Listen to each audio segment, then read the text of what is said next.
it up, put the hip shit on the shelf. Cause the way the real wealth is being real with self. My eyes done seen the glory of the coming of the left. I can't do it by myself, so I'm asking for help. It's time to switch it up, put the hip shit on the shelf. Cause the way the real wealth is being real with self.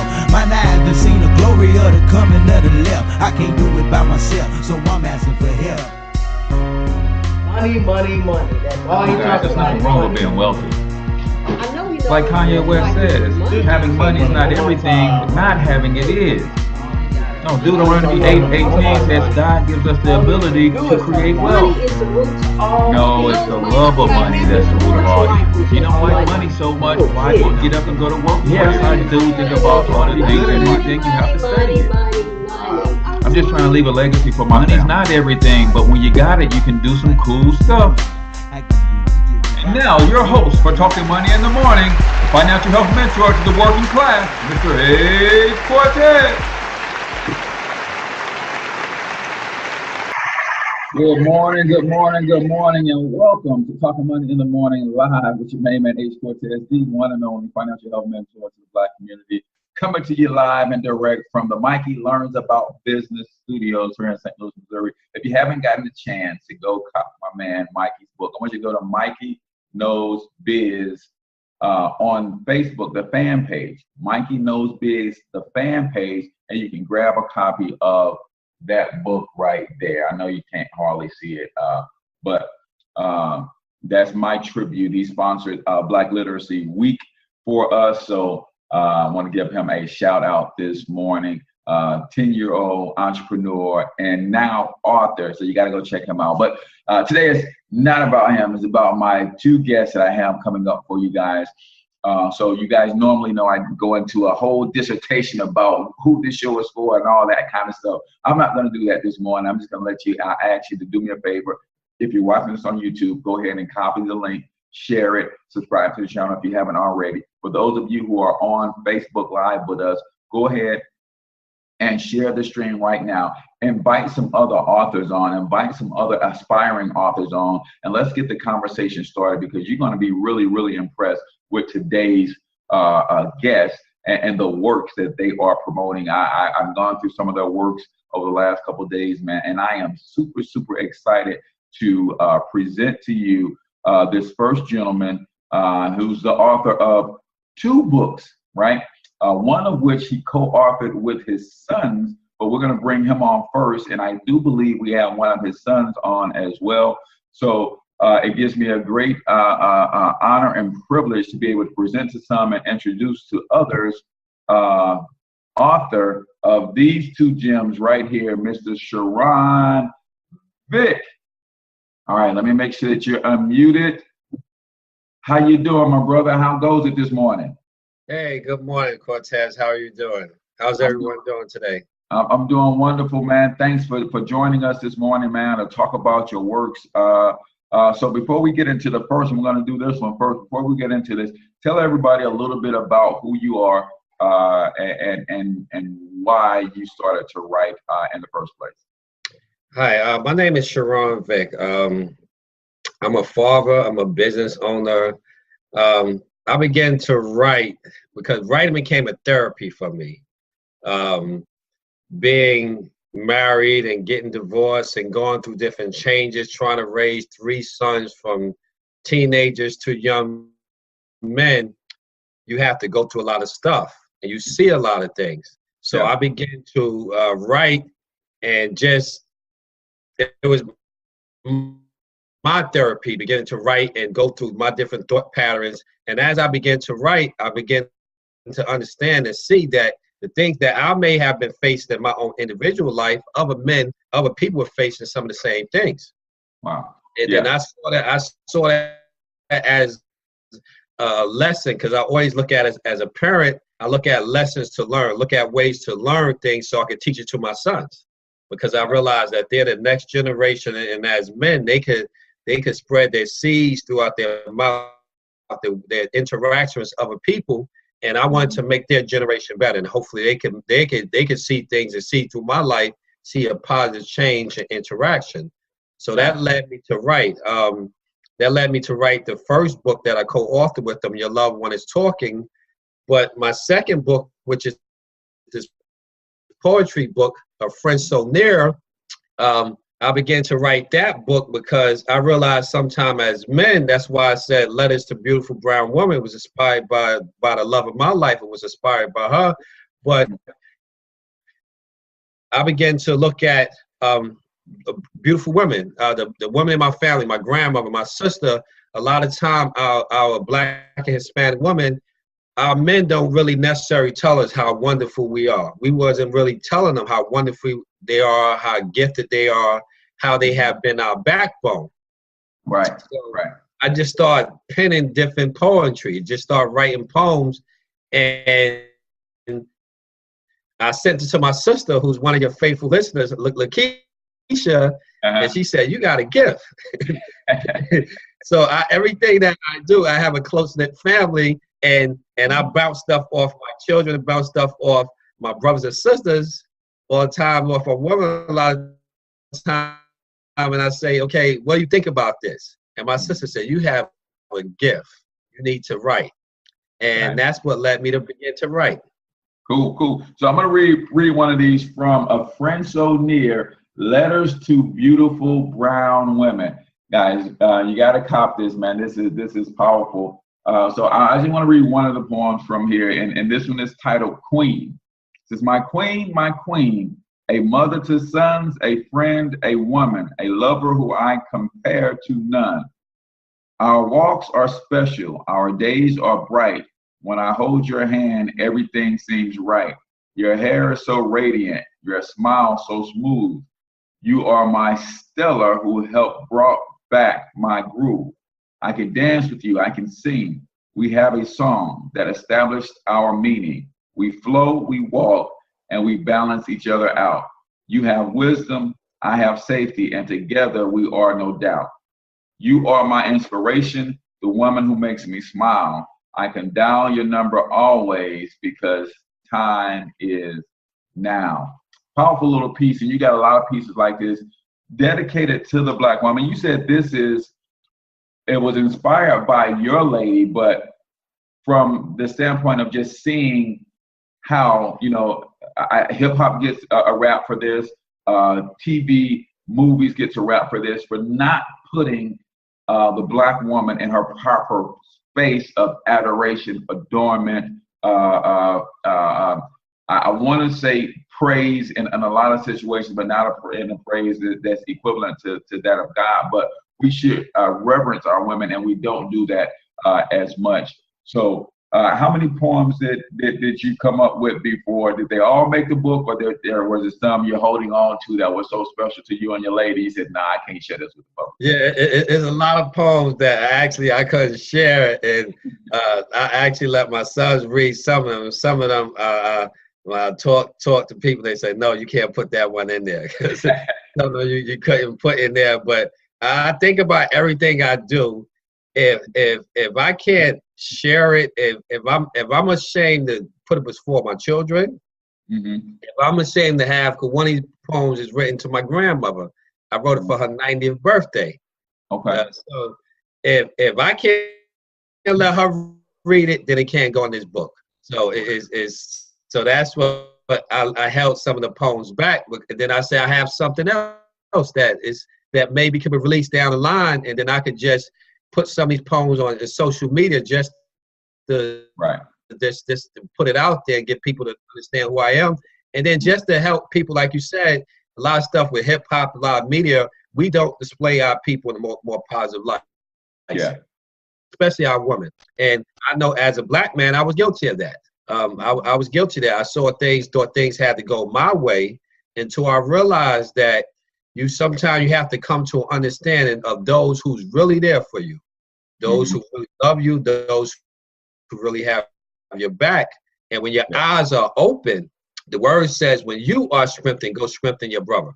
So I wrote this. It's to women. I'm writing this to women, but I'm hoping that my brothers that pick this up and say, wow, let me look at my own little world. Let me look at the women in my circle, and let me lift them up and tell them how great and wonderful they are. Yeah, because you mentioned something very powerful, because you said that I think sometimes when we think about women as men, we only think about the woman that we are sexually attracted to, the woman that we're looking to as a mate. And sometimes we forget sisters, mamas, grandmamas, cousins, aunts, nieces. All of them need to be empowered, and they need to be shown a certain level of love in a platonic way from the men in their lives. And I think that just helps them to be more stable, and also helps them to better choose a mate. Sometimes we get on our sisters, whether they're nieces, cousins, aunts, or whoever, because of the men in their lives. And all the time, we've never done anything to help lift them up and help raise their self-esteem so that they can choose a good mate. So it sounds like your grandma is very dear and near to your heart, man. Shout out some of the other women who helped to shape and mold Vick, Shiron, to the man that you are today. Well, I was, before my mother passed years ago, we had a unique relationship, because she always taught me and taught my siblings not to make excuses in life. And she really introduced me to the Lord and presented Christ to us. But she always showed us a strength. She showed us being a strong Black woman, but still having that humbleness, that meekness about her. So I always refer back to my mother on a lot of stuff, but I come from a family, a very close-knit family, where I have woman. I've been married, so I have a woman in my life now, and I have cousins aunties that I'm very close to that always help guide me. Good deal. So they can impart stuff on their tummy. They tell me, Ron, think about this, consider this. And I've been unique to be a man where I've had a lot of good counsel from women. I didn't take it all the time, but I was in that position because sometimes men, our pride, but I've been in a very good place where I've had that wise counsel, and it's some time to let it be known. Yeah. And I think this world is where it is today because of not enough feminine energy. Masculinity is overrated, and some of the decisions that's made from the White House on down could be severely impacted in a positive way if they let more women into the room, so to speak. So that was this book, man. This one is super awesome, guys. So again, if you want to grab this one, you can go to is it Vick Publishing? Yeah, it's Vick Men Publish. So you go to www.vickmenpublish.com. You could catch both of the books there, and then just learn more about us there. Exactly. So, but I want to get into this one, man, because I think this one is super cool that you co-wrote this one with your sons, and we are blessed enough to have one of your sons available this morning to come hang out with us. So let me do this. Let me bring your son in, and let's talk about this one, man, because this one is really interesting to me. So for those, give me 1 second, and we're going to introduce to the panel Mr. Micaiah Vick. How you doing, young man? Let me get you off mute. Good morning. Good morning. How you guys doing today? We're doing all right, man. We're doing all right. Are you the one in sunny Florida? That's why we got the shades. Yes, I am. Hey, listen, man. It's something about brothers in Florida in white shirts. Every time I see somebody in Florida, they're in that white, man. And good deal, Bob and Dapper there. So welcome to the program this morning, man. Your pops is just talking about how close knit you guys are, and I want you to do me a favor, man. He had no idea we was going to do this, but I want you to do me a favor, man. I want you to tell the world while at the same time telling your pops what he means to you. See, as brothers, we don't always, and you guys, sounds like you guys do this all the time, but I want the world to see this. We don't always tell each other directly what another brother means to us in our lives, whether it's our father, whether it's a good friend, whether it's a nephew, cousin, somebody. So I want you to tell the world what your dad means to you while telling him at the same time. Well, what my dad means to me and what I would like the world to know is he's a very special person in my life. throughout my whole 19 years of life, I have encountered many people, many friends that I can call a brother. And my dad trumps that all. It goes on from my mother to him. And I see my dad as someone that truly cares. Throughout the adolescent stages of my life, I have gone through a lot, and many teenagers and children do. And to go on about that, not a very few men actually personally develop their children. Mm-hmm. And my father is one of those people who stood by us no matter what, no matter the situation. And he showed forth what a man should look like, what a man should be in their life. And I truly love that, because when I look up to someone and that is my biological father, I want that person to be loving. I want that person to show me how a man should conduct himself, how a man should have a future. And I love that I was blessed to have a person like that in my life, because not very few people have people like that in my life. And my dad honestly made sure that I had people surrounding my environment that was good to me. And not very few fathers do that. They're all about themselves. And my dad, he wasn't a person that was all about himself. He was about family. He was about parenting. He was about spiritual growth, and that's what I love about him the most. And very few people cannot say that. So I would just like to thank him. I would like to thank the people that pounded on his back to get on us. Mm-hmm. Although I might have hated what a parent most likely does to the children so they can grow them, but today I can say that I matured because of him, and right. I definitely love the fact that he's still in my life.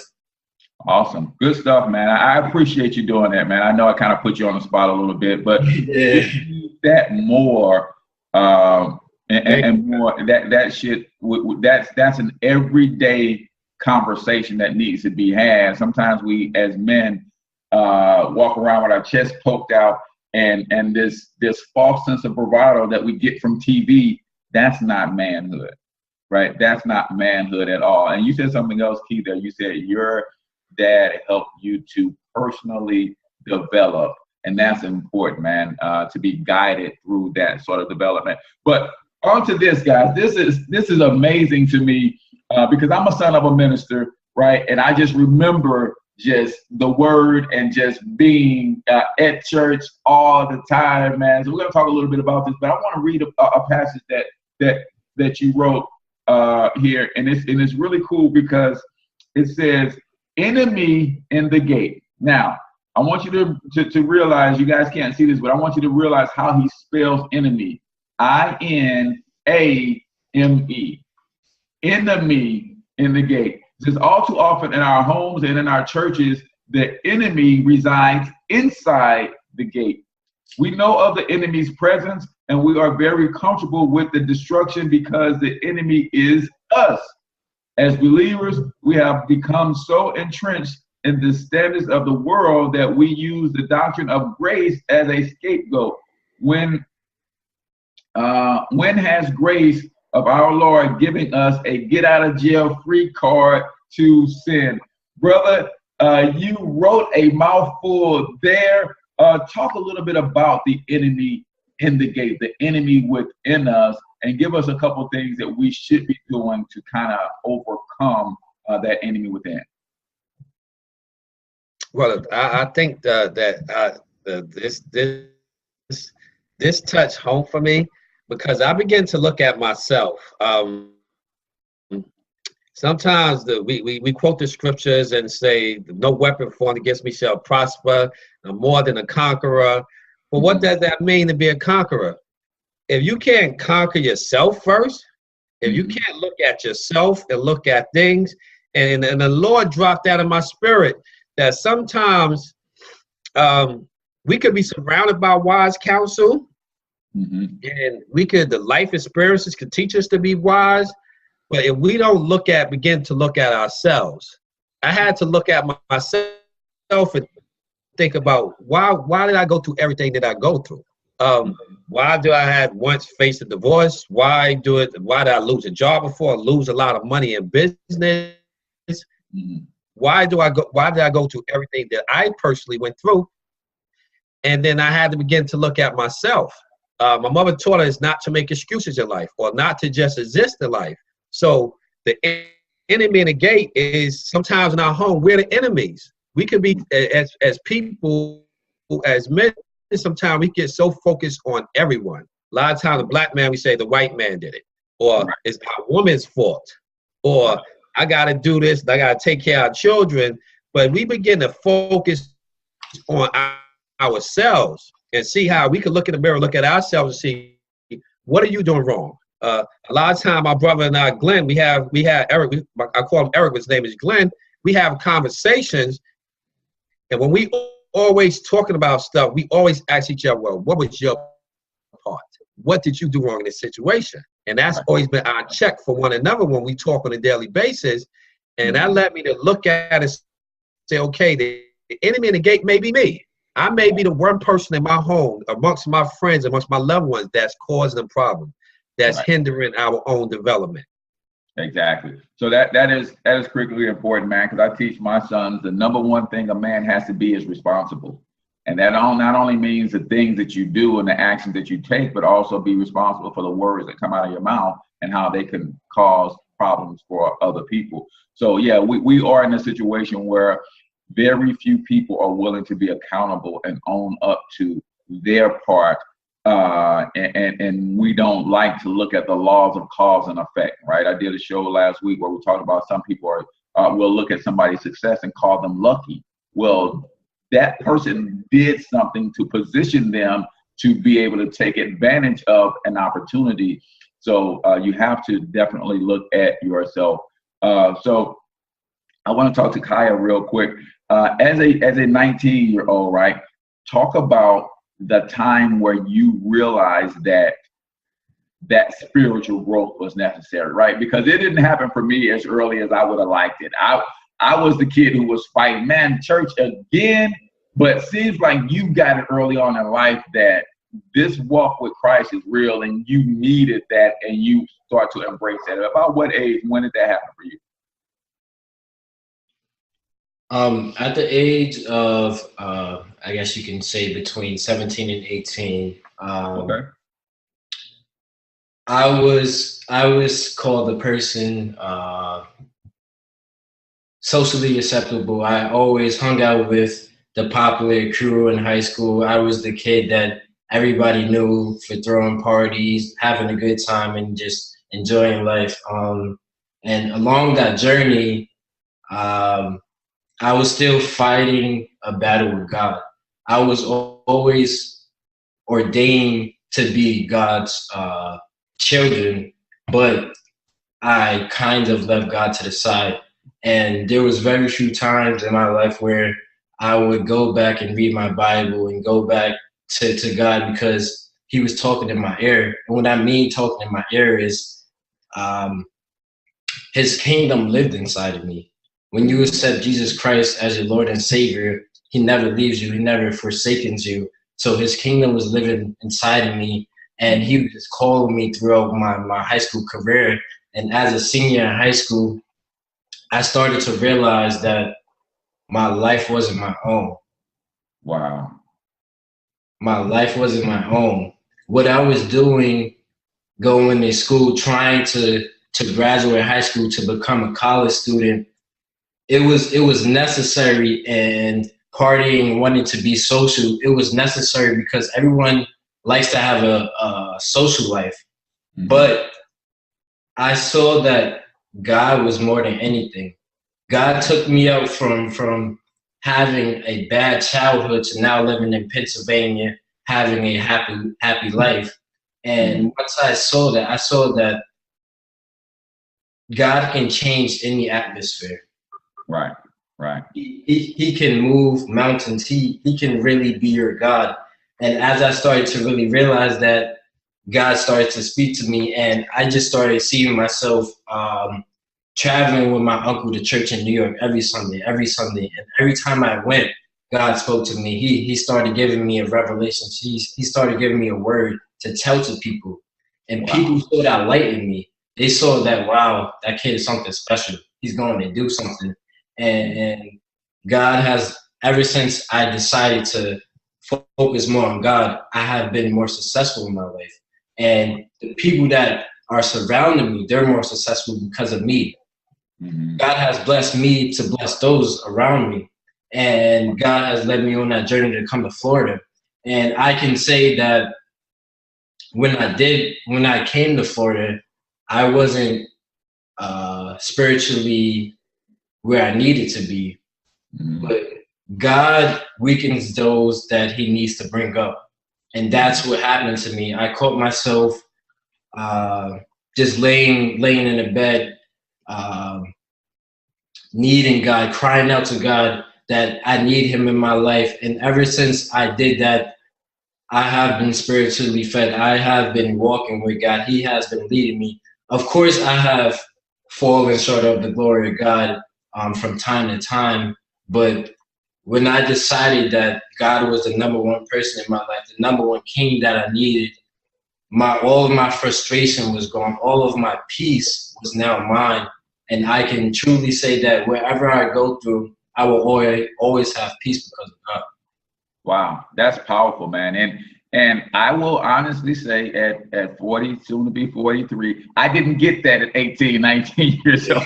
I can promise you that. Even though I was raised in the church, I mean, like I said, my mom's a minister, and I was raised. I didn't get that at 18 and 19, and to really see how the hand. Now I see at 43 how, when I look back at 18 and 19, how I was covered, how God protected me, how God kept me. But to realize it as you're going through, I can imagine that you can move through life with so much more boldness and so much more authority, because you know not only who you are, but you know whose you are. That is powerful. So you said your loved ones are is talking. Please listen. Where did the title come from, Shiron? Well, the title come from is my sons and I. We're everyone's loved ones. We're your loved one talking to you, and we begin to look at each other. Christ, all he was about was love. So if I begin to talk to you, I begin to speak to you in love, I'm asking you to listen. When people pick up this book and they see this book, Your Loved One Is Talking, it tells a real story, because at one of the toughest times in our lives, I was going through a divorce. My sons and I, we going through a divorce. I'm a single dad. We're trying to make things happen. I had men that was there for me, that loved on me, that told me, you can't die. You got to get yourself together. We need you. So I had that strength, and that's what led to Your Loved One Is Talking. I asked my sons, they wrote the chapter on parenting, and I asked them, what can I do as a parent? Write a letter to me. Tell me where I've fallen short. Wow. And I had to listen to them, and they were talking to me as a loved one. So that's what led, and the Lord just dropped that, Your Loved One Is Talking, please listen. Sometimes we don't listen to the people that's near us. Wow. And hear exactly what they have to say. That's powerful, man. And you said something else that was critical, and I don't know if you caught it. I don't know if the audience caught it. You said, my sons and I were going through a divorce. See, sometimes we say, as grown-ups, the adults in the picture, the husband and the wife, you say, we're going through the divorce, as if you two are the only ones separating. But you said, my sons and I were going through a divorce, and that's critical. Talk a little bit about how the divorce affected the children, and how you knew, okay, now I'm gonna have to raise these guys on my own, and what you did. Obviously, you leaned on your faith. I can tell that was important, and that helped you get you through. But talk about some of the things, the practical things that you guys had to go through as you were making that transition. Well, it was a total life change, because I was in a process of working full time for myself, becoming a business owner. Okay. So all that time I used to work for city government in law enforcement, and now I'm starting my own business and working on myself, and our whole life was up evil. So now I have to learn how to cook. I have to learn how to do for them and be there for them. And my career was 2 states away. I live in Pennsylvania, but I worked in New York City, 2 hours away. So everything got changed. And then we had to go through custody fights. I moved down to North Carolina. Then we had the whole custody issue, which has made a lot of stuff rough for us. But throughout that time, it's thankful that we kept that bond because we've always communicated with one another. So that led to a lot of this stuff. That book is a 2-year in the making. It was a steady writing assignment of me just continue to write, and you'll see the people that I acknowledged in there because they were there for me. They talked to me, they was there for me, they strengthened me, and they gave me some wisdom, and I just kept beginning to write. So the divorce we went through, the family hardships came out of this because it showed us how the triumph. One of the chapters in this book says, to who much is given, much is required. Sometimes as people, we look at that from a financial standpoint, but we look at a lot of times of things we go through, a lot of times the much that you may have been given, like me and what my children were, we were given much faith. So if you go through a divorce, you have family illness, you have sickness, you have death in your family, you have monetary loss, and you still could get up and you still could strive to push forward and to conquer, you was given much. You was given much strength. You was given much strength to survive and to conquer.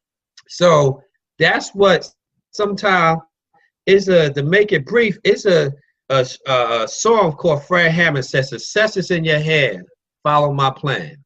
Sometimes we have to look at ourselves, look at what we possess and what we have, and follow the plan that God He has for us. To look at those tribulations and trials that we've gone through and say, wow, this made me, this is molding me to make me great.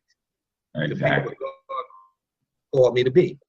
So, Michael, give it to me from the child's perspective. As you were going through, it had to be rough. Mom, dad separating, and not only that, dad's business, he's trying to get some things off the ground. You guys moving around a little bit. So talk about, in about a minute or less, where you were, how that impacted you, and now as you look back, how that was the seed for the growth of who you are today.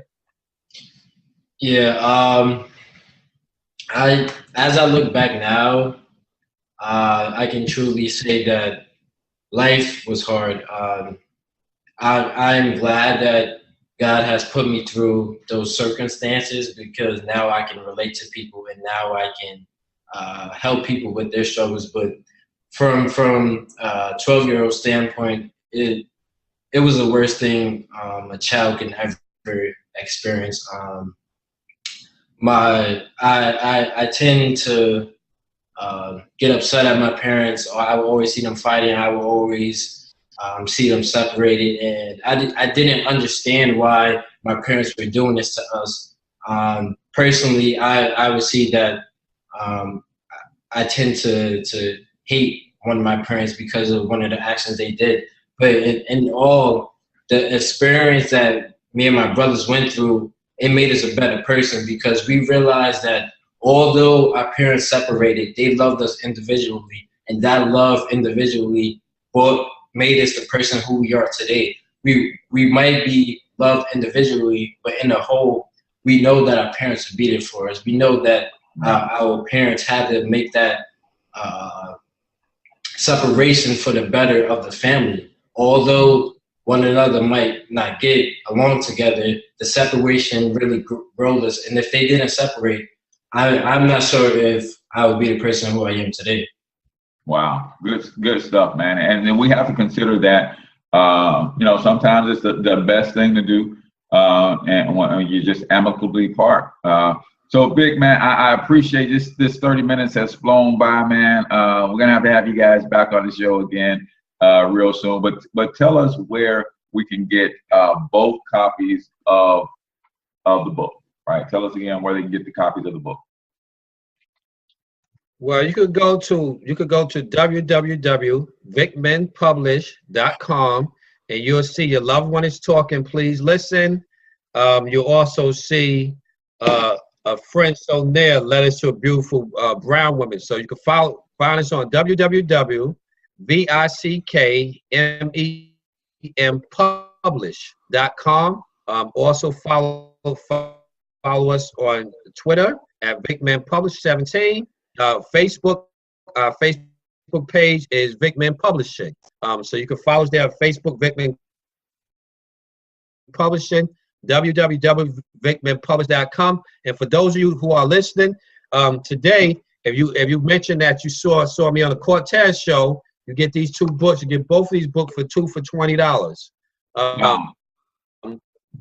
So that's the offer that we offer to listeners. You get both these books 2 for $20. So check us out and follow us there. We're your loved ones. We're talking. We want you to listen because iron sharpens iron. We're here to empower our people to teach and to learn and grow together and to take territory together. Exactly. So you heard it here first, right? Get both of the books for $20 if you say you heard them on Talking Money in the Morning live with H. Cortez, right?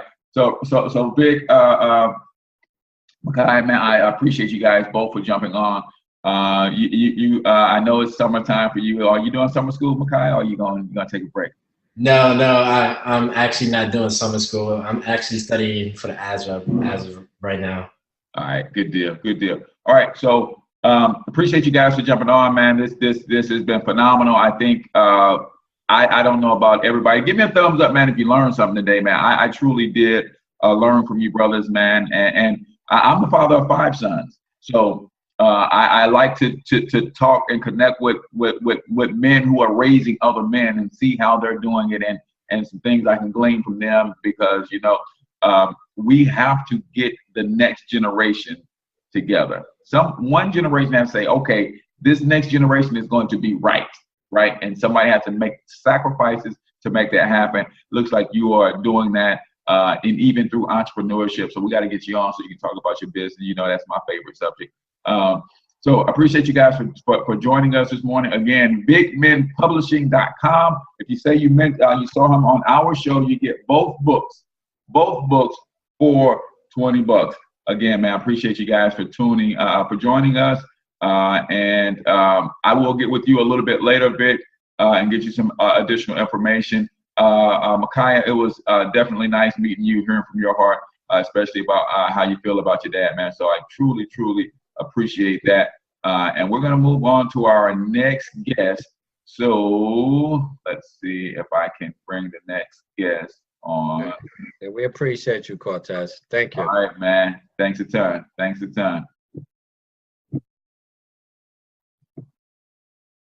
All right, guys. So give it up for the big men, man. Give it up for the big men. Tell me, was that good stuff or what, man? Was that just good stuff or what, man? See, I don't know if you guys heard of the recent study that talked about how the media keeps saying that 70% of our children are being brought up in single-family homes, and that's not true. Because the data is skewed in the sense that when they declare a woman single, that just means she is not married. But you guys know from slavery days that sometimes we just don't get married, right? But that don't mean there's not a man in that home rearing those children. And that's a great example of a divorced husband and wife. He's a single father. We don't talk about the number of kids who are raised by a single father, but that because he divorced his wife, that woman now is looked at as a single parent, and nothing is being mentioned about the kids are actually being raised by the father. So don't believe the hype, man. The media wants us to believe that our fathers are absentee, because if you tell a lie long enough and loud enough, it becomes true. So we don't want that lie to become true. right now. This is not to discount any single moms who are truly single going through it because the man is truly absent. But there are a lot of brothers in our communities doing what they should be doing and don't necessarily get the credit. That's why I had to have my brother on the show. Now, from one brother to a powerful sister, I want you guys to get ready to welcome one of my good friends. She is the author of 30 Days to Life, A Journey to Healing. I'm not going to delay any further, and I'm going to go ahead and introduce to some and present to others my sister from another mister, Miss Anitress Montgomery from 30 Days to Life, A Journey to Healing. Come on, young lady. There she is. Anitress, how's it going, Queen? I am blessed and happy to be here. Thank you, Cortez. Thank you so much. Awesome, awesome, awesome. So you wrote this little gem, right? 30 Days to Life, A Journey to Healing. Before we get into that, tell everybody a little bit about who you are and what got you on the journey to writing. My name is Anitress Montgomery. I also go by the name of Light because I allow my light to shine. I encourage others to let their light shine as well. Awesome. I'm from St. Louis originally, lived in Austin, Texas for the last 9 months, and I absolutely love Texas. Cool. I said I was going somewhere when it was time for me, south, southeast, or southwest, because I was tired of being and the opportunity presented itself. My nephew was then in the service in the Army in Killeen, Texas. So I was able to reposition myself, and I'm happy for it. I'm happy. I have 2 beautiful children, grown. My daughter, Saida, my son, Idris, and they're still living in St. Louis, both married. And I have 2 wonderful, absolute joyous grandchildren, Naima and Nasir. And I was just there 2 weeks ago. Yeah. Cool. Good stuff. So A Journey to Healing tells me that at some point someone was broken if you needed a healing. So what was it in your life that caused you to need to go through a 30-day transformation to get your life back on track? Well, it was literally a broken heart. And, for many of us, we say, I've experienced a broken heart, but internally something shifts, something happens, and it like clenches your whole body. I never felt like that before in my life. And I don't know that it was necessarily like a broken heart from like a loved one hurting me. I think it was of a rejection, and it just hurt. It just hurt really, really bad. Never experienced that. So the depression that I began to feel didn't feel right, and it didn't feel good. And I'm in Texas by myself, and I didn't want to go down that road. I didn't want to go worse, So I'm a positive-minded person. I believe in holistic healing. I know the practices of yoga and meditation and mind-altering thoughts, affirmations, right? I have a spiritual friend there in St. Louis, Mama Moon, love her. And I called her, and I was telling her what I was feeling, and she talked me through it, told me, I'm better than that, and how, to make myself feel better is by writing, which I know journaling out of your mind and on paper, and then you can destroy it into the universe if you will. So I said, that's a good idea. That's a good idea. So I began to write. And I said to her, it's going to be a book, right? And then, and again, as I was talking to her, the name just popped into my mind. It just popped into my mind. And I know that within 21 days, it takes to create a new habit. So during the 30 days, I said I was going to change my life forever. So that's why 30 days to life as a prison sentence, if you will, to confine myself, change. Gotcha. I'm gonna read a little excerpt of this. This is in the chapter called "Raise." It says, "I am alive with breath, feeling, insight, and truth, trusting and believing that with faith I am successful, and all things are possible. I continue to be diligent, mindful, and aware of focusing all my energy on self-awareness. This really means knowing that God is as close to me as my next breath, and we are one. The one that is all-knowing, all-powerful, and ever-present is deep within me. Through my daily practices of fasting, praying, meditation, and invoking the attributes of Allah, I awaken my true being." Talk a little bit more about the true being that lies within all of us. Because I think for me, I spent many years trying to prove to the world that I really was who I was pretending to be, right? So talk about that true one that lies within each of us. Let me preface that by saying, like we all say on the show here, that I am unapologetically Black, and I am unapologetically Muslim.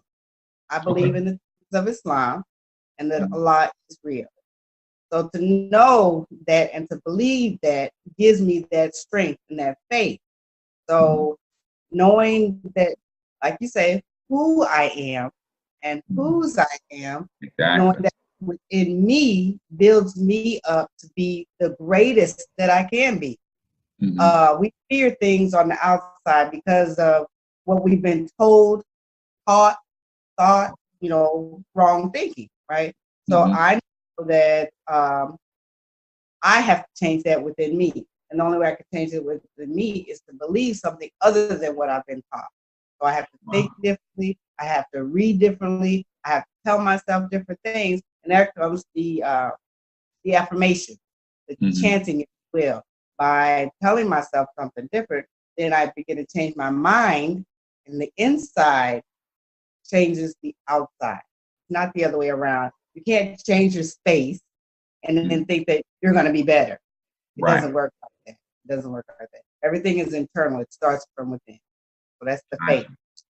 Gotcha. So for a guy like me, who's been saying almost all my adult life, man, I'm going to learn how to meditate. I'm going to learn how to get into all of that. What would be some first few steps that if I want to get serious? Now, I ground myself all the time. I do sun gazing and some things, but I really don't have a practice of meditation. So if you were to coach me through the practice of meditation, what would be maybe the first 2-3 steps that you would recommend I take?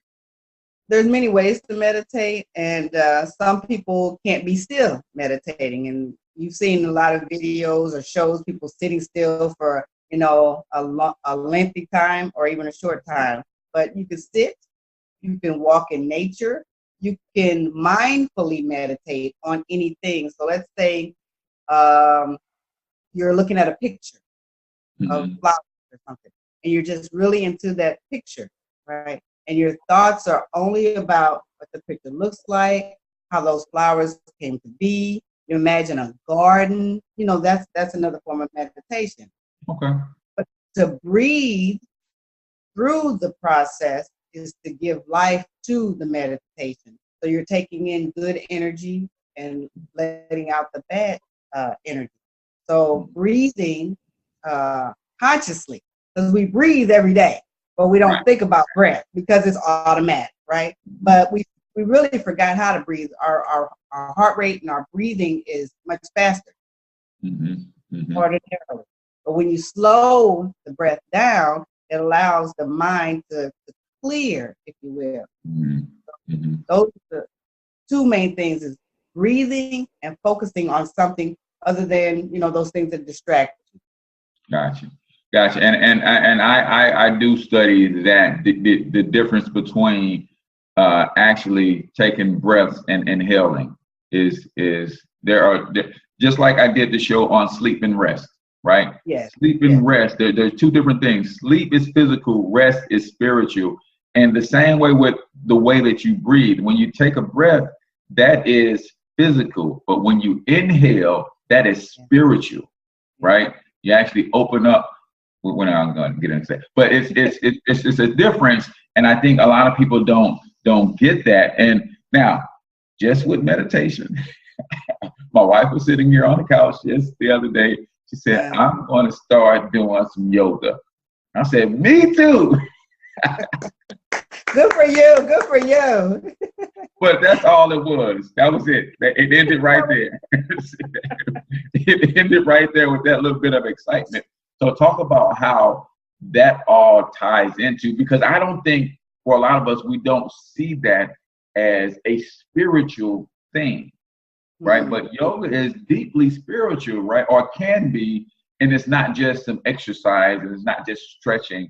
Talk about how that connects to the spiritual being. So what I practice and believe in holistic healing.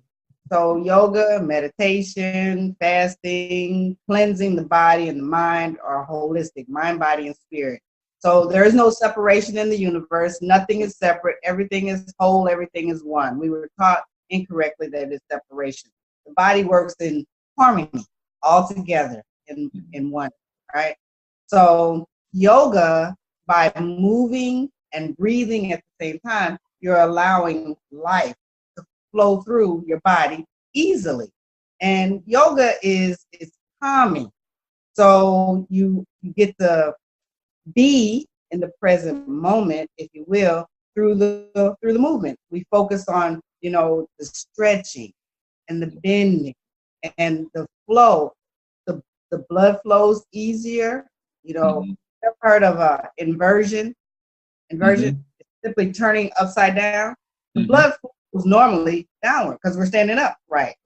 So when you do yoga moves, a lot of them cause you to be head down, allowing feet up, So we're inverting and allowing the blood to flow in a different direction. Gotcha. So yoga is freeing through the constrictions that we're normally in. We sit all day long. We don't, take the time to move our body and in different ways than normal. We do the same thing every day. So yoga just opens you up. It just totally opens. Yeah, that's awesome. And I think about, the fact that the lymphatic system doesn't have a pump like the heart. Your heart has a pump, so it moves the blood, but your lymphatic system doesn't have a pump. So in order to get the lymph fluid moving, you need to be moving, right? You need to be jumping up and down, running, jogging, going upside down and right side up constantly to help that cellular waste get out of the body. So that is extremely powerful. And then you talked about fasting as well, and a lot of people don't see the connection again because we've been trained to separate the body from the spirit. We don't see the spiritual connection between the foods that we eat. So talk a little bit about the difference between eating living food and eating dead food, and then not eating food at all so you can cleanse the body and eat. Right. Well, let's start with the not eating of the food. What happens is our brain and stomach can't work literally like at the same time. So you're taking in food and it's going through the system, the esophagus, down into the stomach, and then it has to go through the intestine. So as I was taught through my teacher is that we eat all day long. You can get up in the morning, you're eating breakfast, 8 o'clock. You eat a snack at 10 o'clock. Well, the intestine is long throughout the body, right? So when you're finished eating breakfast and it's still going through the intestine, then you put more food in for lunch or break or whatever. That's in the morning. Then you eat lunch, then you eat afternoon snack, you eat dinner. You're eating all day long and you don't get that food time to properly go through the system and eliminate. So when you fast, you give your digestion time to rest. That way the blood can flow easily to the brain, allowing you time to think clearer. Wow. We're literally in a fog when we're eating all day long. We're not giving the blood time to flow to our brain and give clarity. So fasting and fasting, what many of us think is fasting is not really fasting. So it takes at least 48 hours for the food to go through the intestine. So that's a fast. If you fast for like 24 hours, it takes longer than that for the food to go through the intestine. Wow. So at least 48 hours, 48 to 72 hours for a pure fast. And you can drink, water, tea, coffee, warm things are good, but not juices and things like that. So that's as far as the fasting goes. To eat live things versus dead. So we eat meat, fish, chicken, all those things. The animals that are killed was a living thing. Once it's dead, the animal, the tissue was alive, right? So that animal felt a certain way. Then we take that meat in, and now we're putting something dead into our body, which could only cause us to die in some way. So there comes like illnesses, the high blood pressure, all of the stress that the animal felt, now we feel. And that's the dead affects us, the dead food. Again, the opposite, live food causes more life. We eat living things that grow from nature, from the earth, that are healthy, causes us to think different. Again, it's the transition. Everything affects us. It's nothing separate. The mind, body, and spirit takes in living and dead things to affect us in those polar opposites. Yeah. And I think it becomes more critical for us to understand that. I was at the nursery yesterday picking up some stuff to put in the ground. A little late in the season here. We've been having so much rain, man, that it is just ridiculous that I didn't get my greenhouse planted fully, but I will get stuff in the ground today.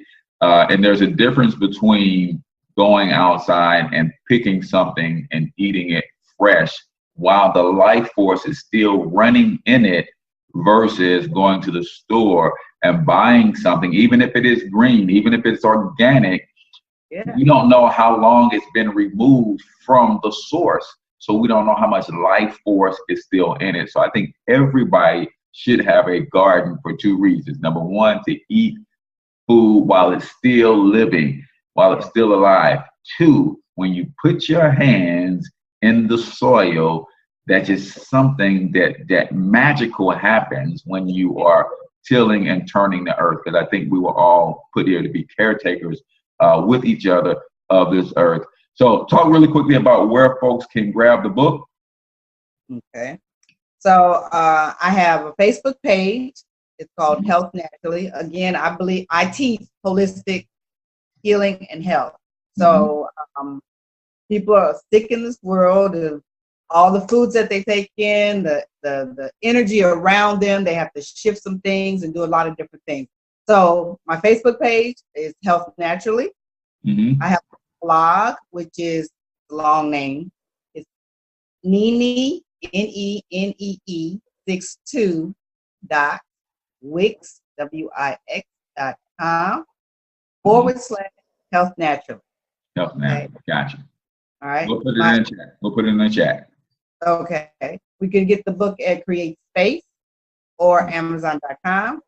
Or if you order from me today from this show, you can get the book, right? Along with my t-shirt.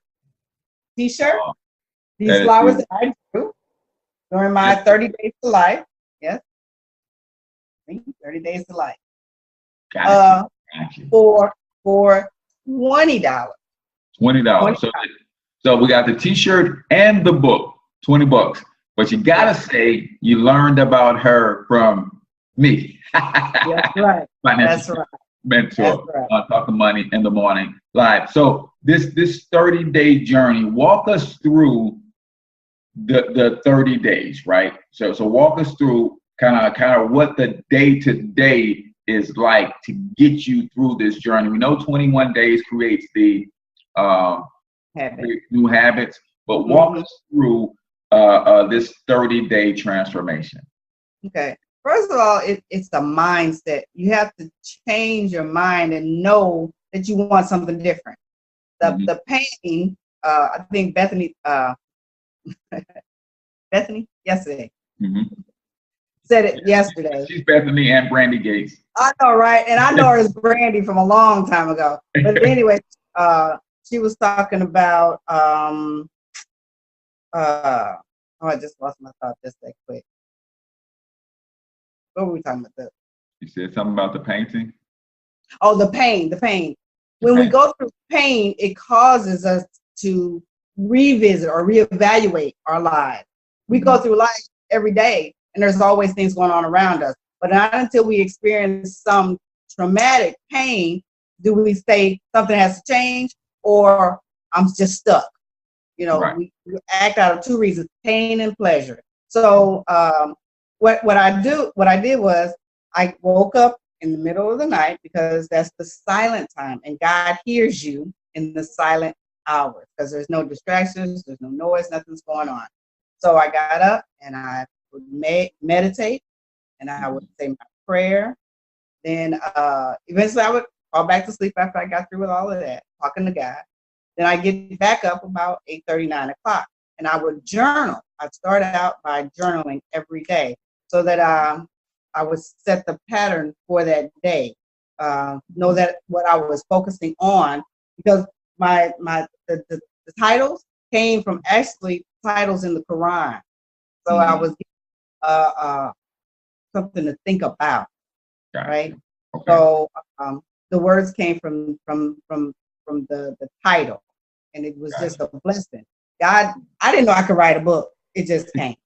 Right. So I would write, and then I would meditate some more throughout the day, and then I would chant. I did my yoga, and I really stayed still most of the day. I really did. I don't watch TV.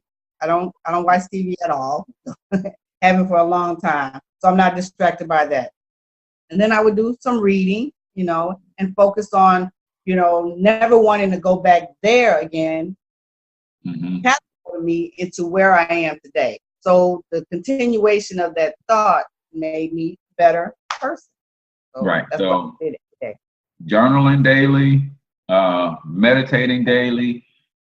Talk about some conversations with God, man. I think I talked about this a couple weeks back, man, that some of us purposely keep ourselves so busy and so distracted because we don't want to hear from God. So talk about some of those conversations that you have with God. Well, again, from the pain, and, you know, it was a journey, because what got me to that one point was the bad decisions that I made all along the way. I mean, I just made just terribly bad decisions. And I post a lot about me being vulnerable and then becoming valuable. I had no value in myself. I wasn't valued as a child, and I didn't feel, you know, blessed to be, you know, so I felt ignored a lot. I was a middle child. So, you know, the middle child gets overlooked by the older child, and the baby comes along, and then they get all the attention. Right. So talking to God helped me to focus on the God that I am, so that think good things, know who I am, be better, you know what you want, and ask for what you want, you know, and then be intentional in it. Sometimes we say we want a thing, and then we go and do the same dumb thing that we was doing all along, and it don't work like that. So you have to just be intentional and allow yourself to just go on the path. There's a path that's laid out step by step, and you just go with the flow. So God is always present, and you have to be silent, because we talk to ourselves, and don't get confused from your thoughts telling you what to do versus God's intelligence telling you what's best. You know? Yeah, and I suffered from that for a long time. I was one of those kids who, and even to my teenage and young 20s, you would never find me alone, because I didn't want to be alone with those thoughts, because I didn't want to accept who God was calling me to be. Right. And that scared me for a long time. And I ran from it for a long time. And ultimately, you know, I came to peace with who I am now a few years ago. And that is because I had to say to myself, you know what, it's time to stop running. Right. Whatever God has for me, whatever direction he wants me to go in, I'm going to listen to this quiet, still voice. And now I'm by myself all the time. Right. And that's what I put in the book. Resistance is futile. When you're called, you can't resist because it's going to keep coming back at you one way or the other. So it's just futile. Just let go, let God, and give in. Just give it in. Yeah. Because my life changed dramatically for the better, and you know that was important for me to do that. But you said something else there. You said, you know what, I had to take responsibility for some of the bonehead decisions that I was making over and over and over again. And I think that's one part that so many miss, is that, yes, somebody else had a part in whatever your situation is, but so did you, right? So whether they did something to you, you allowed it. So you got that piece of you. Again, the laws of cause and effect, right? There's a cause and effect to everything, and you have to own and accept it. It's you. Yeah, it always starts with you and within. So tell us really quickly. We're coming to the end of our half hour, man. This has been extremely fun for me. Talking to some other writers and authors. Tell us again where they can grab the book, and then give us your final thoughts. Okay. You can get it again at CreateSpace or Amazon.com, or you can go to my PayPal at Nini62, which is my email, or you can contact me. My phone is 512-766-0369, and I'll be glad to send you an autographed copy of my book. And my final words are, if we don't believe in anything else, it is so important to trust yourself, whatever you're experiencing, because you can't know good unless you know bad. You can't know how to get there if you don't have the opposite. So we struggle, and it's the opportunity that we take, because we have the right to make the choice. Yeah, I like that, man. That reminds me of a Jim Rohn story that I like to tell. Is the older wise man and the young whippersnapper. The older wise man is getting ready to retire. The young whippersnapper comes up and says, "Hey, what do you attribute all your success to?" Right. And he's looking for this long-winded, profound answer. And the old wise man said 2 words: right choice. Right choice. Okay. And that kind of perplexed the young man, because he wanted this long dissertation, right? So he sat there puzzled, and the older gentleman kept on doing what he was doing. He said, well, wait a minute. If you can attribute all your success to right choices, how do you get to the place where you're making right choices? Right. The older gentleman said 1 word: grow. Now, at this point, the young man is extremely frustrated, because I want this something deep here. You're not giving me nothing deep. You're giving me 1 and 2 word answers. So he said, hey, look, man, if in order for me to get to right choices, I have to grow, well, how the heck did you grow? You're right. The older gentleman said 2 words: wrong choices. So wrong choices lead to growth. Growth leads to us eventually being able to make better choices or right choices. So, Anitress, this has been really, really fun. I thank you for coming on to the show this morning. Guys, go out and cop the book, man. 30 Days to Life, A Journey to Healing. Because of a special offer for my audience, she's going to get you the book and the t-shirt for just $20. Of course, you have to cover the shipping and handling, but she will send you an autographed book with the t-shirt. So 30 Days to Life, man, A Journey to Healing. This has been really, really fun. Again, guys, this is Black Literature Week. I'm going to keep coming to you with some powerful authors, man. So you got to be ready. Be on your toes. Be on your toes, because we got some more great guests for you tomorrow.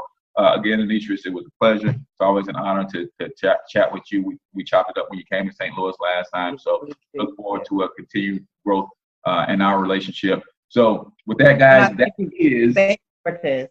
You are awesome, man, and you're welcome. So that's it for today. Also, if you want to go to Mikey Knows Biz on Facebook to get a copy of my little buddy Mikey Wren's book, Mikey Learns About Business. He sponsored this week, Black Literature Week. So I appreciate you guys for tuning in. I'm your main man, H. Cortez, the one and only financial health mentor to the Black community. And until I talk to you guys tomorrow, I want you to get your money up because you